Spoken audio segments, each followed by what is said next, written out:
Hello YouTube. So today the date is 29th of November and 2025, and before we go ahead with our usual schedule कि test discuss करना और active recall करना, I want to share something today. Uh, in this journey of UPSC preparation, I have cried a lot of times. Now don't be surprised कि ऐसे लड़के रोते नहीं हैं. I don't believe in all this. इंसान रोते हैं, ठीक है, इंसान हंसते हैं. लड़का लड़की का डिफरेंशिएशन हर जगह घुसाना जरूरी नहीं है, ठीक है. तो I have cried a lot of times and every time I have washed my face, आंखों में पानी डाला and I have told my self that I will do it. ठीक है. और हमेशा अकेले किया है मैंने. और बहुत बार ऐसा भी हुआ है that I have been overwhelmed and मैं बहुत खुश भी हुआ हूँ. कुछ अचीवमेंट, लिटिल अचीवमेंट, ठीक है, कि कोई टारगेट पूरा हो गया हो, टेस्ट में अच्छा मार्क्स आ गया हो. All this have made me smile. पर ये जो मैंने 2-3 महीने से जो मैं ये कर रहा हूँ, ये यूट्यूब चैनल, और अभी 10 दिन पहले ही मैंने इंस्टा पे एक अकाउंट बनाया so that I can interact with genuine people, और जो भी थोड़े बहुत मतलब इस जर्नी को इंटरेस्टिंग बनाने के लिए जो भी कर सकते हैं, कंसिस्टेंट बनाने के लिए. तो आज जो दो चीज़ हुआ मेरे साथ and I have been very happy since that time. और तो एक पेज है यूपीएससी कैनवस करके इंस्टा पे.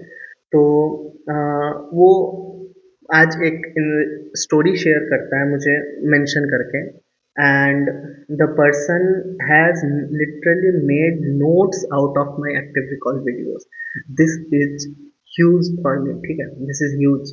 क्योंकि ये जो मैं करता हूँ एक्टिव रिकॉल, मैं सिर्फ अपने लिए करता हूँ, एकदम कैजुअली करता हूँ, क्योंकि मेरा कोई क्रेडिबिलिटी नहीं है. मैं कोई प्रीलिम्स या मेंस क्वालिफाई करके यहाँ पे बैठ के ज्ञान नहीं दे रहा हूँ, ठीक है. मैं बस अपना जर्नी डॉक्यूमेंट कर रहा हूँ एंड मैं खुद एक सो कॉल्ड फेलियर हूँ सोसाइटी के नज़र से, ठीक है.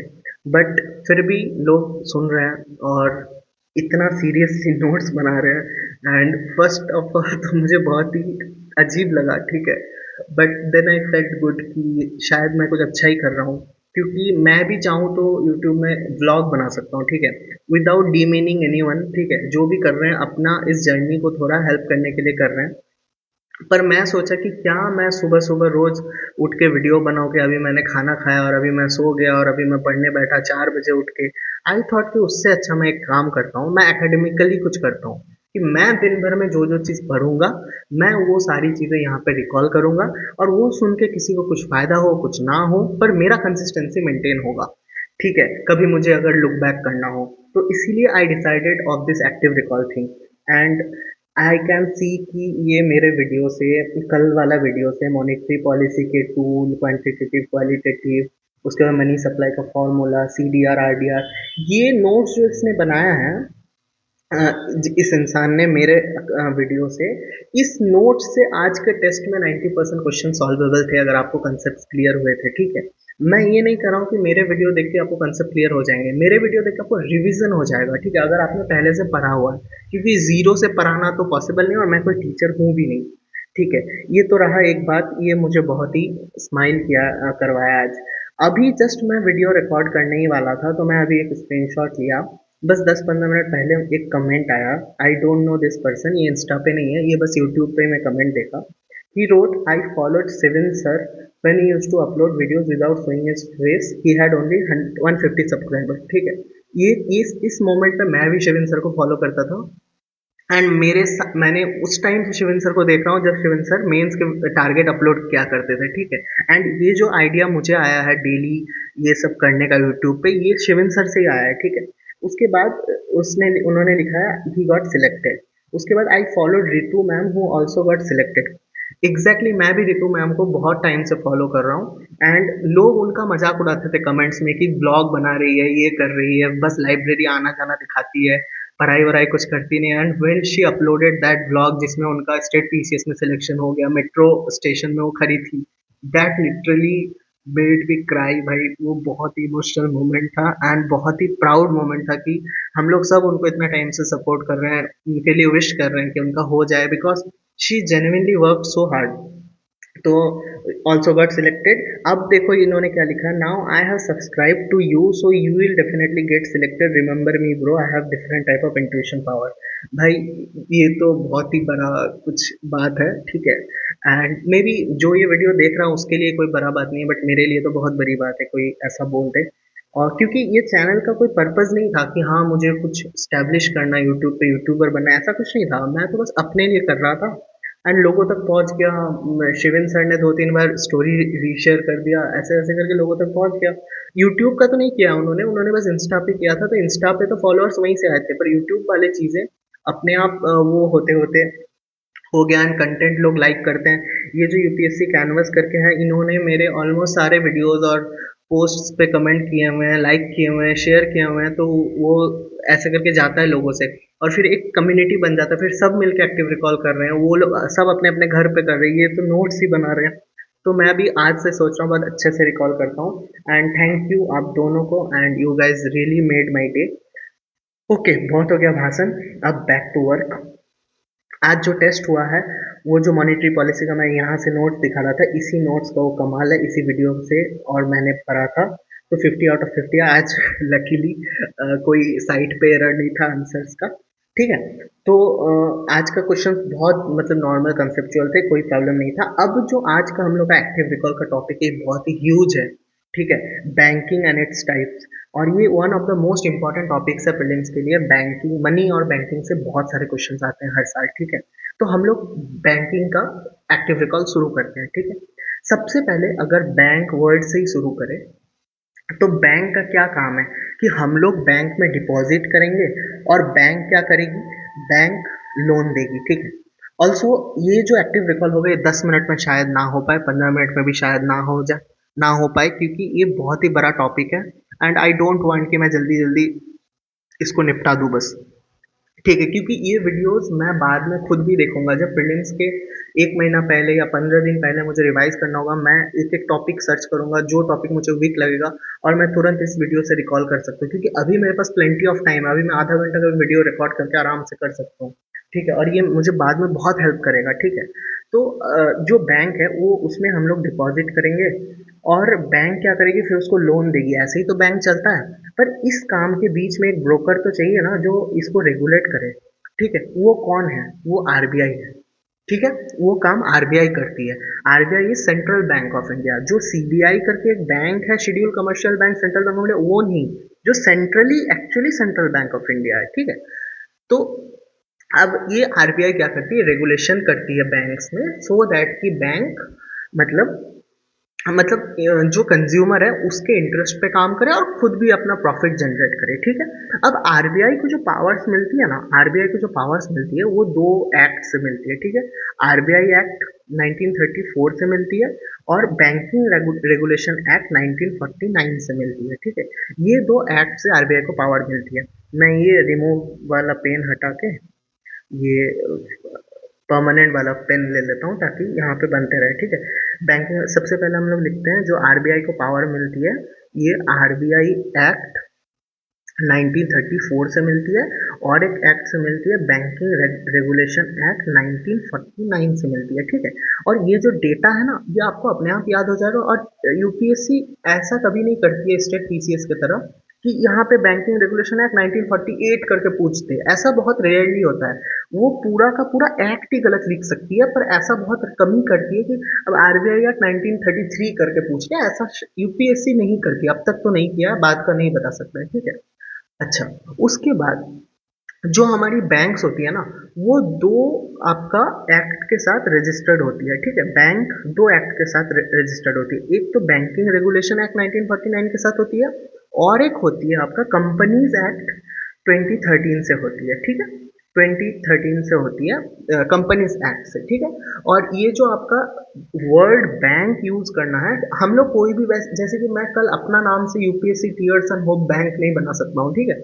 बैंक वर्ड यूज करने के लिए आपको आरबीआई से लाइसेंस लेनी पड़ती है, जो कि बैंकिंग रेगुलेशन एक्ट से मिलता है। हम आगे और भी एक चीज देखेंगे कि पहले जो वो लाइसेंस मिलती थी, वो लाइसेंस मिलने का पहले तरीका था विंडो विंडो मोड, ठीक है, विंडो सिस्टम, ठीक है। तो उसमें क्या होता था कि आरबीआई खुद आपको बोलेगी, ऑफर करेगी कि अभी मैं इंडिया में विंडो खोल रहा हूँ, किस किस को बैंक का लाइसेंस चाहिए वो लोग ले सकती है। पर अब क्या हो गया, अब ऑन टैप लाइसेंसिंग हो गया कि आप खुद जाके आरबीआई, अगर आप कुछ सर्टेन क्राइटेरियाज है डेफिनेटली, अगर आप वो मीट करते हो तो आप खुद जाके बोल सकते हो कि मुझे लाइसेंस चाहिए। मतलब अब हो गया ऑन टैप लाइसेंसिंग, ठीक है। अब विंडो हट गया है, अब ऑन टैप लाइसेंसिंग हो गया है, ठीक है। अच्छा, इसके बाद अगर हम लोग देखें तो टाइप्स ऑफ बैंक्स में अगर हम लोग देखें तो टाइप्स में क्या होता है, एक होता है यूनिवर्सल बैंक्स, ठीक है, यूनिवर्सल बैंक्स, और एक होता है डिफरेंशिएटेड बैंक, ठीक है। यूनिवर्सल से तो नाम से ही पता चल रहा है कि इसको सारे फंक्शंस करना अलाउड होगा, ठीक है, ऑल फंक्शंस अलाउड होगा यूनिवर्सल बैंक को, ठीक है। और डिफरेंशिएटेड बैंक्स को क्या होगा, ओनली सम फंक्शन, ठीक है, ओनली सम फंक्शन अलाउड होगा, ठीक है। अब डिफरेंशिएटेड बैंक्स का अगर हम लोग देखें, इसमें स्मॉल फाइनेंस बैंक आती है, ठीक है। स्मॉल फाइनेंस बैंक ना ऑलमोस्ट यूनिवर्सल की तरह होगा, बस ये स्मॉल होगा, ठीक है, नाम में स्मॉल है, तो ये ऑलमोस्ट यूनिवर्सल बैंक की तरह ही होगा, ये बस स्मॉल लोन्स वगैरह दे पाएंगे, ठीक है। उसके बाद आ जाती है पेमेंट बैंक, ठीक है। पेमेंट बैंक का आपको एक चीज बहुत इंपॉर्टेंटली याद रखना है कि पेमेंट बैंक क्रेडिट नहीं दे सकती है, मतलब लोन नहीं दे सकती है, क्रेडिट कार्ड भी इशू नहीं कर सकती है, लोन भी नहीं दे सकती है, ठीक है, और सिर्फ डिमांड डिपॉजिट रख सकती है, ठीक है।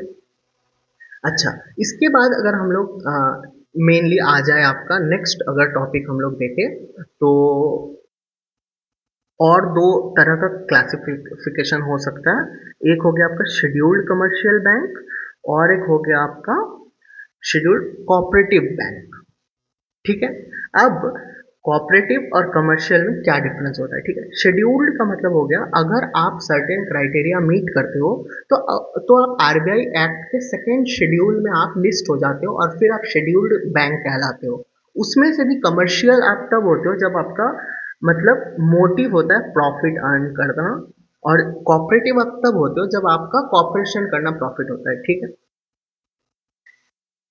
और एक तरह का अगर क्लासिफिकेशन हम लोग देखें तो वो हो जाएगा आपका रीजनल रूरल बैंक, ठीक है। रीजनल रूरल रूरल बैंक क्या करती है कि ये आपका छोटे छोटे जो आपका रूरल एरियाज होती है वहाँ पे होती है, और इस पे जो आपका स्टेक होती है वो सेंटर का होता है 50%, उसके बाद आपका स्टेट का होता है 15%, उसके बाद आपका स्पॉन्सर्ड जो बैंक करेगा, स्पॉन्सर्ड बैंक का उसका होगा आपका 35%, ठीक है। इसके बाद हम लोग बैंक का तो मोस्टली टाइप देख चुके हैं हम लोग ब्रॉडली। इसके बाद अगर हम लोग देखें तो हम लोग आ जाते हैं फाइनेंशियल इंक्लूजन पे, ठीक है। फाइनेंशियल इंक्लूजन एक बहुत इंपॉर्टेंट टॉपिक है, बट इसमें ज़्यादा कुछ समझने का है नहीं, ये बहुत ही बेसिक चीज़ें हैं। फाइनेंशियल इंक्लूजन का ना 4 पिलर्स है ब्रॉडली, ठीक है, 4 पिलर्स है इसमें से पहला जो है आपका बैंक अकाउंट हो, ठीक है। बैंक अकाउंट होना आपका पहला पिलर है फाइनेंशियल इंक्लूजन का, कि आप part of formal financial system आ जाओ, ठीक है। उसके बाद जो सेकेंड पिलर है वो है आपका मल्टीपल ऑप्शंस हो आपका फाइनेंशियल प्रोडक्ट का, ठीक है, मल्टीपल ऑप्शंस हो। उसके बाद क्या हो, उसके बाद आपका चॉइसेस हो, ठीक है। उसके बाद चॉइसेस हो, चॉइसेस में आपका अफोर्डेबिलिटी हो जाए और डिजायर्ड टाइम में हो जाए, ठीक है, अफोर्डेबिलिटी और डिजायर्ड टाइम में हो जाए। और उसके बाद आपका जो फोर्थ हो लिटरेसी होगा, बैंकिंग लिटरेसी। ये क्या है कि आपके पास कैपेबिलिटी हो कि आप इन्फॉर्म्ड चॉइसेस ले सकते हो। तो ये जो आपका फाइनेंशियल इंक्लूजन का जर्नी है इंडिया में, ये सबसे पहले स्टार्ट हुआ था नेशनलाइजेशन ऑफ बैंक से, ठीक है।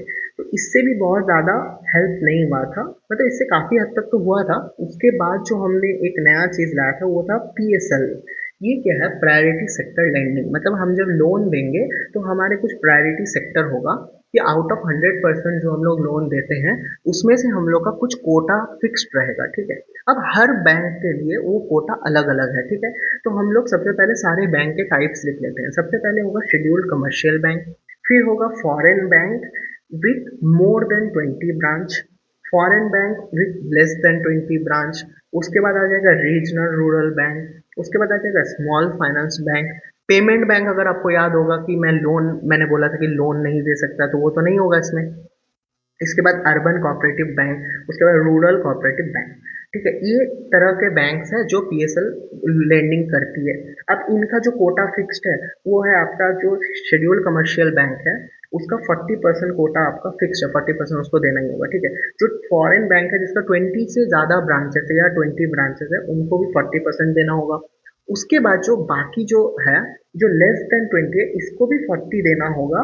पर इसका जो जो इंटरनल क्राइटेरिया है ना, मैं उस पर आऊंगा कि 40% में फिर अलग डिवाइडेड है कि 40% में उस 40% का किसको कितना देना है वो इसको नहीं करना होता है। ठीक है, फाइनेंशियल जो फॉरेन बैंक होती है जिसका लेस देन 20 ब्रांच होता है, ठीक है, सब टारगेट जो होती है वो नहीं फॉलो करनी होती है। उसके बाद जो आपका बाकी जो सारे हैं regional rural, small finance, urban cooperative और रूरल कोऑपरेटिव, ये सबका जो है 75% ये लोग को करना होता है। ठीक है, क्योंकि ये लोग का मेन मोटिव वो नहीं है, इन लोग का मेन मोटिव प्रॉफिट नहीं है, इन लोग का मेन मोटिव है कॉपरेशन। ठीक है, तो इन लोग को ज़्यादा वो चीज़ करना होगा। और अगर मैं इंटरनल क्लासिफिकेशन देखूँ इन 40% और इन 75% का, ठीक है, तो आपका जो मैं 40% का अगर बताऊँ आपको, 40% का अगर मैं बताऊँ तो वो आपका क्या है कि वीकर सेक्शन जो होती है ना, वीकर सेक्शन जो एससी एसटी वोमेन माइनॉरिटीज ये सब लोग होते हैं, इनके लिए 12% आपका मैंडेटरी है। ठीक है,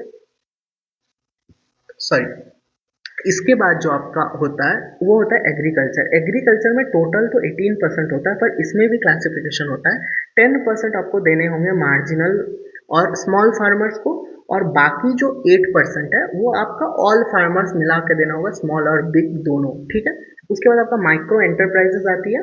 माइक्रो एंटरप्राइजेस में आपको देना पड़ेगा जो 7.5% के अराउंड, और एक अदर कैटेगरी होती है वो है 2.5% के अराउंड। ठीक है, ये सब डेटा याद रखना बहुत ही डिफिकल्ट है, ये तो मैं अभी अभी जस्ट थोड़ी देर पहले रिवाइज किया था तो मुझे थोड़ा बहुत याद है और मैं बहुत टाइम से कर रहा हूँ इसीलिए याद है।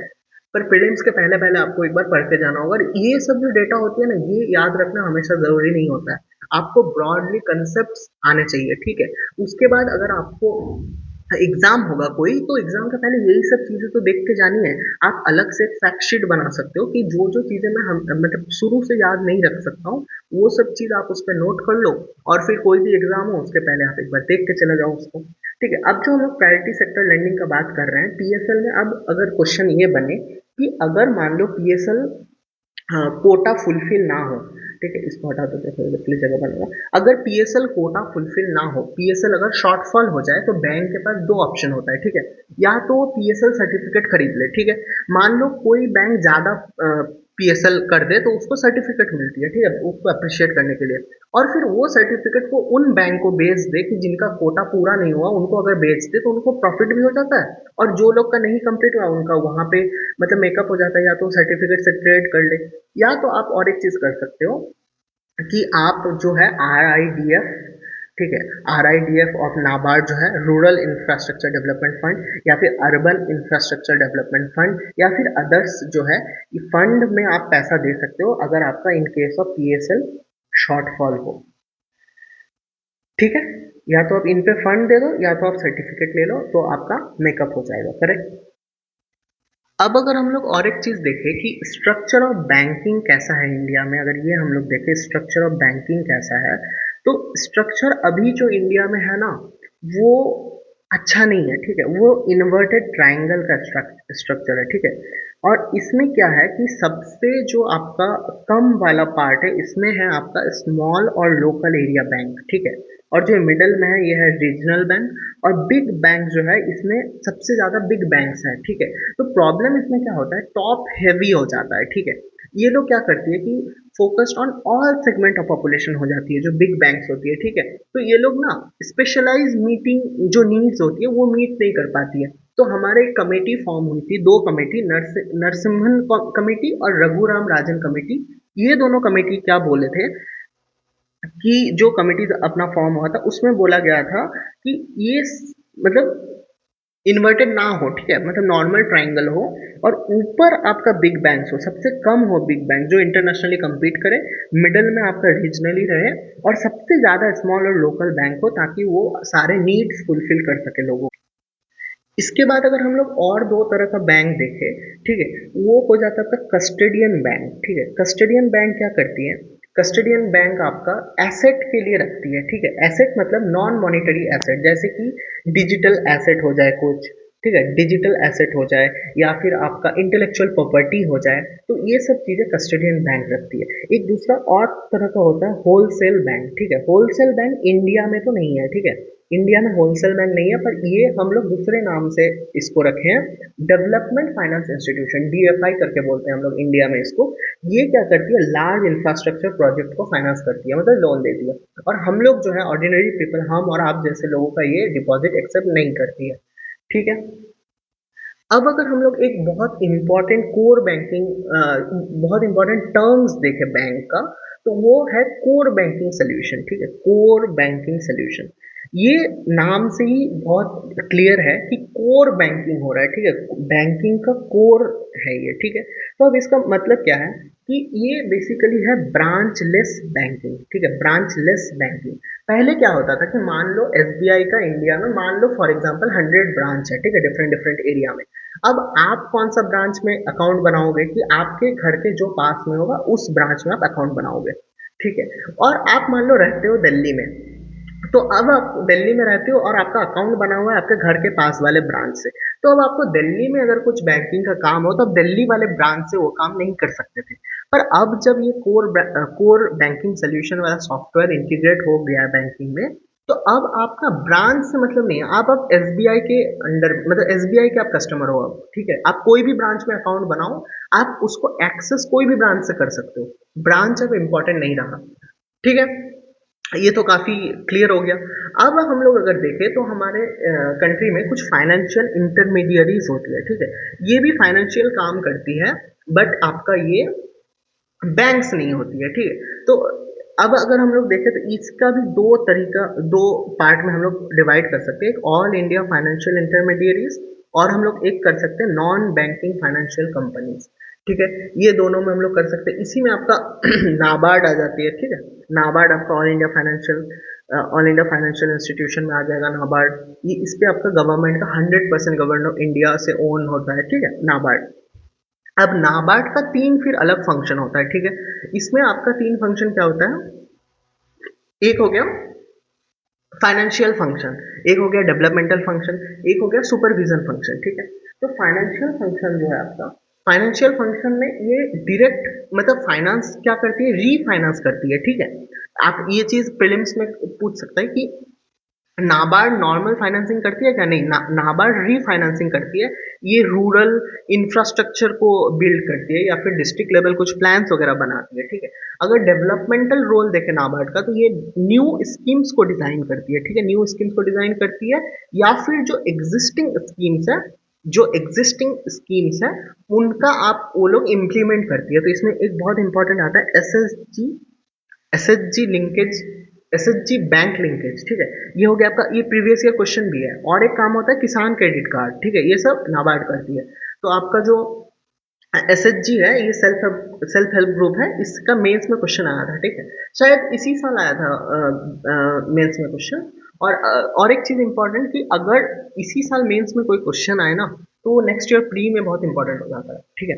अच्छा, इसके बाद अगर हम लोग सुपरविजन देखें नाबार्ड का, सुपरविजन ये किसको करता है, सुपरविजन वाला फंक्शन ये किसका करता है, आरआरबी का करता है, जो हम लोग रीजनल रूरल बैंक पढ़े थे उसका सुपरविजन नाबार्ड करती है, ठीक है। अच्छा, अगर हम लोग कुछ अदर और ऑल इंडिया फाइनेंशियल इंस्टीट्यूशन देखें तो वो सब आपका आ जाती है, एग्जिम करके एक आता है, ठीक है। एग्जिम में क्या होता है, इसका फुल फॉर्म है आपका एक्सपोर्ट, ठीक है, export import bank of India, ये हो गया आपका एग्जिम, ठीक है, export import bank of India. उसके बाद आपका एक होता है एनएचबी, ठीक है, एनएचबी ये क्या करता है, नेशनल हाउसिंग बैंक, ठीक है, ये शायद हाउसिंग का कुछ करता होगा, मतलब ये सब इतना डिटेल में नहीं आना चाहिए, बेसिकली आपको पता होना चाहिए, ठीक है, सुने होना चाहिए आप। उसके बाद सिडबी आती है, सिडबी का फुल फॉर्म क्या है, small industries development bank of India. इसके बाद और एक आता है नापफिट करके एक आता है, नापफिट ये क्या है, national bank for financing infrastructure development हो गया, ठीक है। तो ये सब आपका ऑल इंडिया फाइनेंशियल इंस्टीट्यूशन हो गया, ठीक है। इसके बाद अगर हम लोग देखें तो होता है एनबीएफसीज, ठीक है, नॉन बैंकिंग फाइनेंशियल कंपनीज, ठीक है। इसका अब क्यों आया मैं ये बताता हूँ सबसे पहले, ठीक है, non banking financial institute companies क्यों आया, ठीक है। उससे पहले एक चीज मैं बता देता हूँ कि इसका नॉन बैंकिंग नाम ही है, तो बैंकिंग रेगुलेशन एक्ट में ये नहीं होगा, और कंपनीज नाम में ही है तो कंपनीज एक्ट 2013 में ये रजिस्टर्ड होगा। ठीक है, अब मैं बताता हूँ कि नॉन बैंकिंग फाइनेंशियल कंपनीज क्यों आई। ठीक है, अब जो आपका बैंक्स है, ठीक है, जो नॉर्मल जो यूजुअल बैंक्स है, उसका ना रीच लिमिटेड होता है। ठीक है, एक एक एसबीआई ब्रांच है, उस एसबीआई बैंक है, उसका ब्रांच तो हर गली मोहल्ले छोटे छोटे जगहों में करना पॉसिबल नहीं है, सबके लिए तो ये पॉसिबल नहीं है, तो उसका रीच क्या हो जाता है, लिमिटेड हो जाता है। ठीक है, इस रीच लिमिट होने के वजह से क्या होता है, हम लोग का फाइनेंशियल इंक्लूजन में थोड़ा लैक आ जाता है। ठीक है, तो इस फाइनेंशियल इंक्लूजन को इफेक्टिव बनाने के लिए हम लोग लास्ट माइल कनेक्टिविटी करते हैं। ठीक है, अब लास्ट माइल कनेक्टिविटी करने का हम लोग के पास दो ऑप्शन है, या तो बैंक खुद ही किसी को अपॉइंट कर दे और उसको हम लोग बोले बैंक मित्र। ठीक है, वो जाके छोटे छोटे एरिया में जाके बैंकिंग कॉरेस्पॉन्डेंट का काम करे और act on behalf of bank in rural और या फिर अनबैंक्ड एरिया में ऐसा कुछ काम करे वो। या तो वो उसके पास दूसरा ऑप्शन और एक है कि मतलब इस लास्ट माइल कनेक्टिविटी इंश्योर करने का दूसरा ऑप्शन और एक है एनबीएफसी।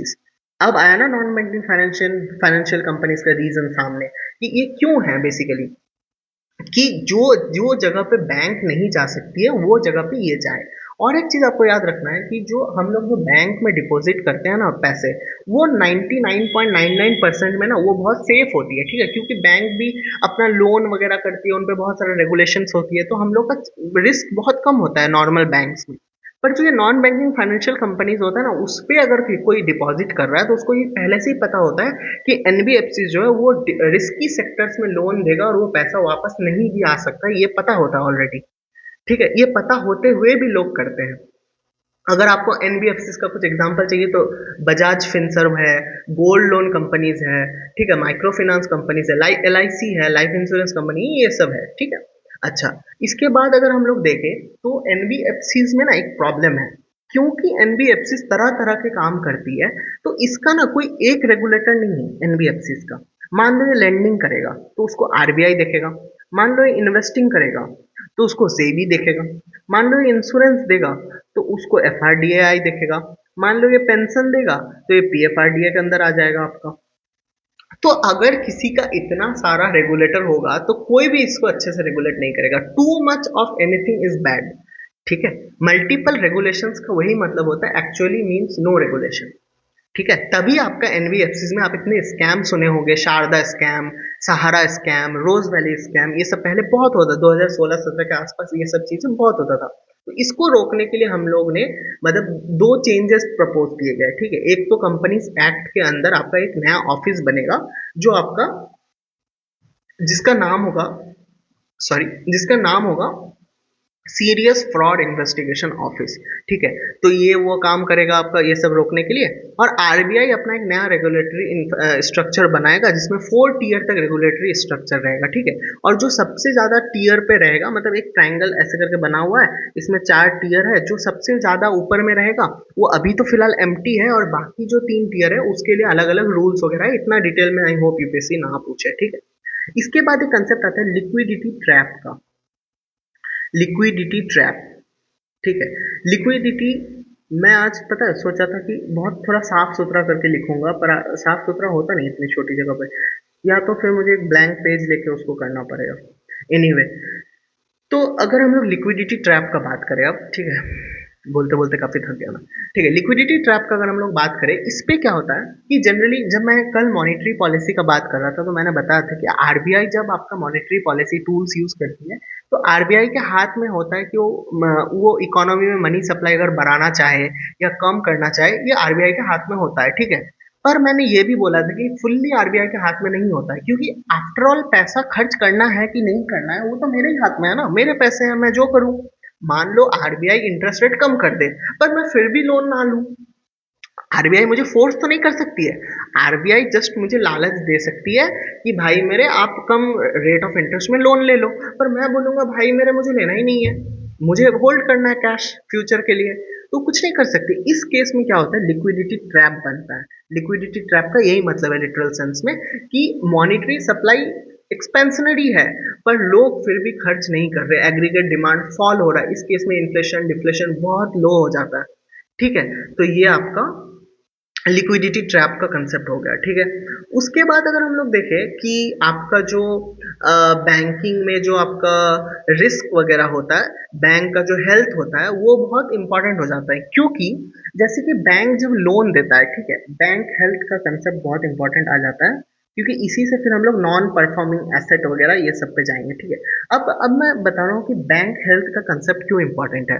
कि जैसे कि आप देखो कि मैंने शुरू में एक डायग्राम बनाया था कि जो बैंक है उस पे हम लोग डिपॉजिट करते हैं और वही पैसा फिर बैंक लेंड करती है, ठीक है। बैंक के पास तो खुद का कुछ नहीं होता है, हम ही लोग डिपॉजिट करते हैं और हम ही लोग में से कोई लोन भी ले लेता है, ठीक है। अब क्योंकि वो बैंक का पैसा नहीं है तो बैंक उसको तो मतलब वो तो चाहेगा उसका प्रॉफिट बनाने का ना, तो वो क्या करेगा, वो रिस्की रिस्की लोन देगा ज्यादा ज्यादा इंटरेस्ट पे, और उसके बाद अगर पैसा ना आए वापस तो लॉस किसका होगा, बैंक का होगा क्या, या हम लोग का होगा, क्योंकि हम ही लोग तो पैसा रखे थे उस पे। तो इसी को हम लोग बैंक हेल्थ बोलते हैं कि बैंक का हेल्थ कैसा है, बैंक कितना लोन दे रहा है, क्या नहीं कर रहा है। इसीलिए तो आरबीआई है ना।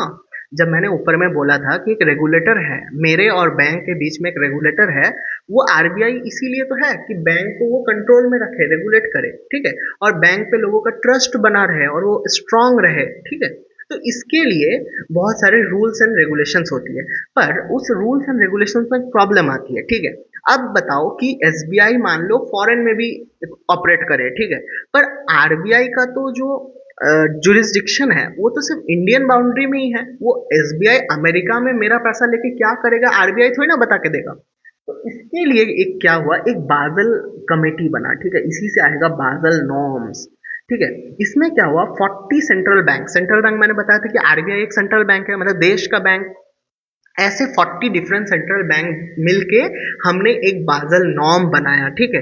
इसमें क्या होगा, इंटरनेशनली ये अप्लाइड होगा। अब अगर एसबीआई इंडिया में करे कि अमेरिका में करे, दोनों जगह वो चीज आपका फॉलो होगा। तो मेनली अगर मैं बताऊं बाजल नॉर्म्स में बेसिकली एक ही बात है कि आप कौन से सेक्टर में लोन दे रहे हो, वो मैं पहले से फिक्स कर दूंगा कि इस सेक्टर में इतना रिस्क है, इस सेक्टर में इतना रिस्क है, और उस रिस्क के परसेंटेज के हिसाब से आपको खुद का पैसा रखना होगा। अब आप पूछोगे कि बैंक के पास खुद का पैसा कैसे आएगा।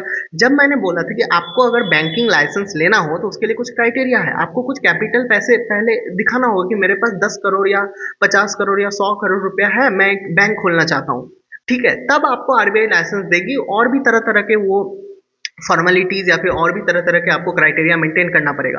तो आप जो शुरू में दिखाए थे आप 100 करोड़ या 150 करोड़ रुपया आपका खुद का है, वो उस पैसे का आपको उतना परसेंटेज सेफ रखना होगा, फिर ही आप उन सेक्टर्स पे लोन दे सकते हो। फॉर एग्जांपल अगर मैं और इजी करके बताऊं कि मान लो एग्रीकल्चर में मैंने बोल दिया कि 50% इसका रिस्क है, तो मान लो आप एग्रीकल्चर में 1 करोड़ का लोन दोगे तो आपको 1 करोड़ का 50% रुपीज आपको अपने कैपिटल से सेव करके रखना होगा, और आप उसको यूज नहीं कर पाओगे। और ऐसे करते करते आपको एक टाइम पे आपके पास तो कैपिटल खत्म हो जाएगा, उस टाइम आप चुपचाप बैठे रहोगे, आप लोन नहीं दे सकते हो, भले ही आपके पास लोन देने का पैसा है। देखो, लोन ना, बैंक जो लोन देती है वो हमारे डिपॉजिट से देती है, पर जो ये बाजल नॉर्म्स के लिए उसको पैसे बचा के रखने, वो उसको खुद के पैसे से बचा के रखने। तो मान लो उसका खुद का पैसा खत्म हो गया, 10 लोन देने के बाद उसका खुद का पैसा खत्म हो गया और हमारा पैसा उसके पास अभी भी है, वो चाहे तो किसी और को लोन दे सकता है, पर इस बादल नॉर्म्स की वजह से वो नहीं दे पाएगा। तो ये है ना एक अच्छा चीज कि बैंक थोड़ा अपना प्रॉफिट के बाहर भी दुनिया है, मतलब हम लोग का भी सोचेगा बैंक थोड़ा।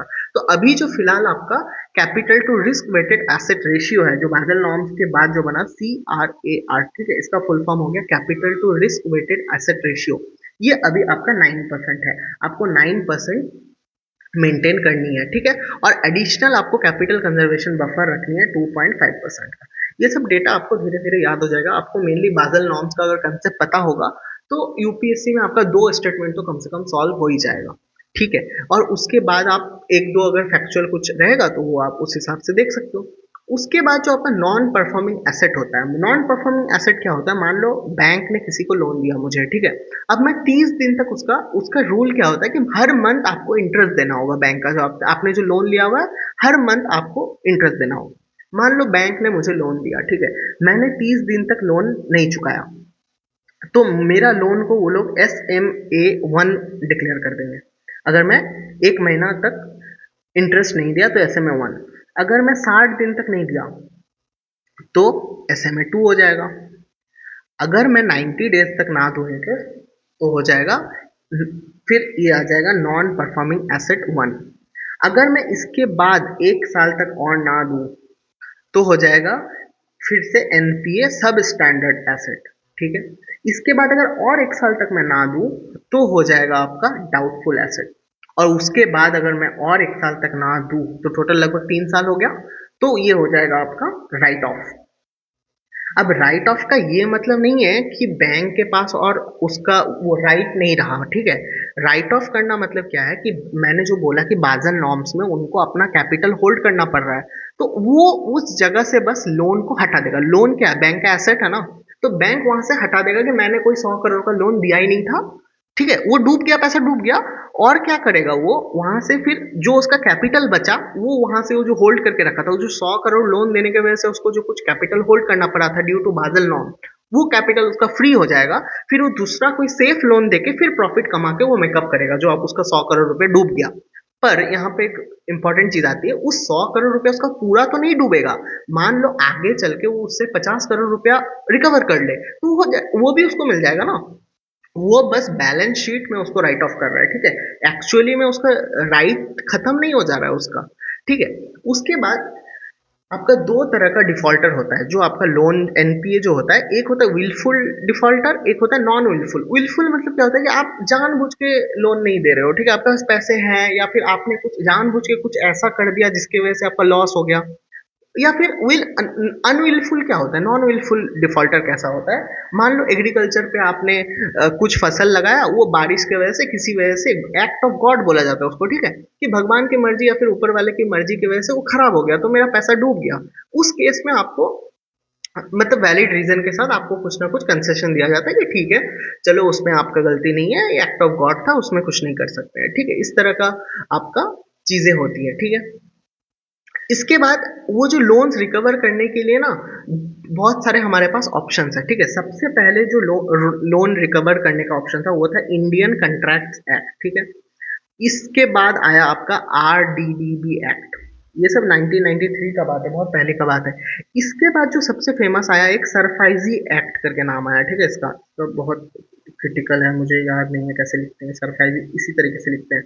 ठीक है, securitization asset reconstruction of finance asset and enforcement of security interest act, ऐसा ही कुछ करके है इसका फुल फॉर्म। ठीक है, ये मैं एक्टिव रिकॉल के लिए एक साइड में पेपर पे लिख के रखा था कि सरफाइजी एक्ट में भूल जाऊंगा, भूल ही गया मैं। ठीक है, तो ये है इसका फुल फॉर्म और ये 2002 का है। ठीक है, तो अब क्या है ना कि सरफाइजी एक्ट के थ्रू ये लोन रिकवर होता था। ठीक है, और इससे आपको कुछ मतलब पावर मिलती थी, मतलब दो आप फिर एसेट रिकंस्ट्रक्शन कंपनी बनाते थे इस एक्ट के थ्रू, और फिर वो एसेट रिकंस्ट्रक्शन कंपनी क्या करती थी एआरसी, कि बैंक से वो लोन खरीद लेती थी। मान लो बैंक ने 100 करोड़ का लोन दिया।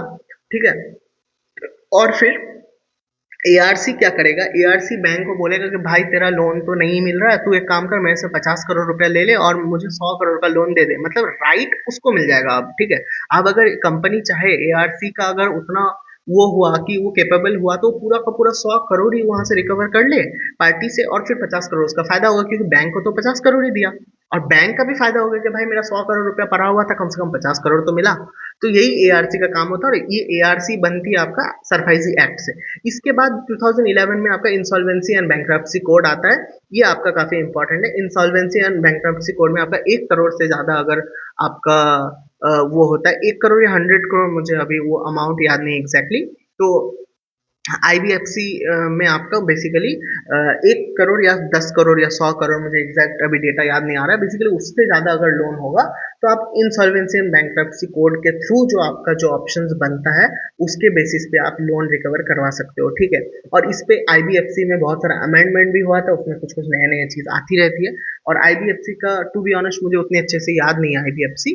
ठीक है, उसमें बेसिकली इंपॉर्टेंट तो है आईबीएफसी, तो मैं किसी नेक्स्ट वीडियो में उसका एक बार एक्टिव रिकॉल कर लूंगा, क्योंकि ऐसे में बिना देखे एक्टिव रिकॉल करता हूँ ना, और बैंकिंग तो काफी बड़ा टॉपिक है तो इसमें सारी चीजें याद रखना बहुत मुश्किल हो जाता है। तो मैं भी कल टेस्ट के पहले एक बार सुबह आईबीएफसी पढ़ लूंगा, आईबीएफसी बोल रहा हूँ सॉरी, इंसॉल्वेंसी एंड बैंक्रप्सी जो कोड है आईबीसी पढ़ लूंगा एक बार। और जनरली अगर आपका स्टेटमेंट बेस्ड क्वेश्चन आता है, ठीक है, कि इससे क्या फायदा होगा, या फिर इसका अगर कुछ डेटा पूछे कि मान लो कि बोल दे कि 40% रिकवरी हो गया हो, तो ये सब आप करेक्ट करोगे आप। ठीक है, ये सब आप मतलब सही स्टेटमेंट मानोगे, ठीक है, क्योंकि आईबीसी से बहुत हेल्प हुआ था इंडियन इकोनॉमी को, ठीक है। इसका बस एक ड्रॉबैक जो मुझे याद है कि ये ना क्रॉस बॉर्डर नहीं डील करता है, ठीक है। क्रॉस बॉर्डर मतलब क्या होगा कि अगर कोई फॉरेनर अगर कोई लोन के साथ वो कर दे, आप लोग एग्जाम्पल खुद ही ले लेना, मैं इसका एग्जाम्पल नहीं देने वाला हूँ, ठीक है। कोई अगर वी से किसी का नाम हो और वो इंडिया के लोन ना चुकाए, तो उस केस में आपका क्या हो जाएगा, उस केस में आईबीसी काम नहीं आएगा, ठीक है। तो I think that is pretty much it for this video. Already ये वीडियो मैं देख सकता हूँ 40 मिनट्स का हो चुका है, क्योंकि पूरा का पूरा, और पता है ये टेस्ट में ना पूरा का पूरा एक दिन में नहीं था, मैं तो खुद मतलब सोचा कि बैंकिंग एक ही वीडियो में कवर कर देता हूँ। थोड़ा बहुत बैंकिंग का आज था, फिर उसके बाद जो आपका ये नॉन परफॉर्मिंग एसेट लोन वगैरह का ये सब चीज़ नेक्स्ट डे पे था, ठीक है। तो मैंने सोचा कि एक ही वीडियो में पूरा कवर कर देता हूँ। तो और इस वीडियो को ना नहीं खींचते हैं, ठीक है, एक्सटेंड नहीं करते और बैंकिंग का हमने अच्छे से एक्टिव किया। बस एक चीज़ छूट गया ना, इंसॉल्वेंसी एंड बैंक्रप्सी कोड, ये मैं याद रखूंगा, ये मैं पक्का नेक्स्ट वीडियो में ये मैं अच्छे से थोड़ा खुद पढ़ के आके इसको भी रिकॉल करूंगा, ठीक है। और एक चीज़ मैं जाते जाते और एक बार बताना चाहता हूँ कि thank you so much for this, ठीक है। ये बहुत मीन करता है, क्योंकि अकेले बैठ के एक रूम में सालों साल प्रिपरेशन करते के बीच अगर ऐसा कुछ कमेंट्स मिल जाता है, ऐसे कुछ देखने को मिल जाता है, तो it really makes you motivate, ठीक है। So yeah, that is it for today. Keep smiling.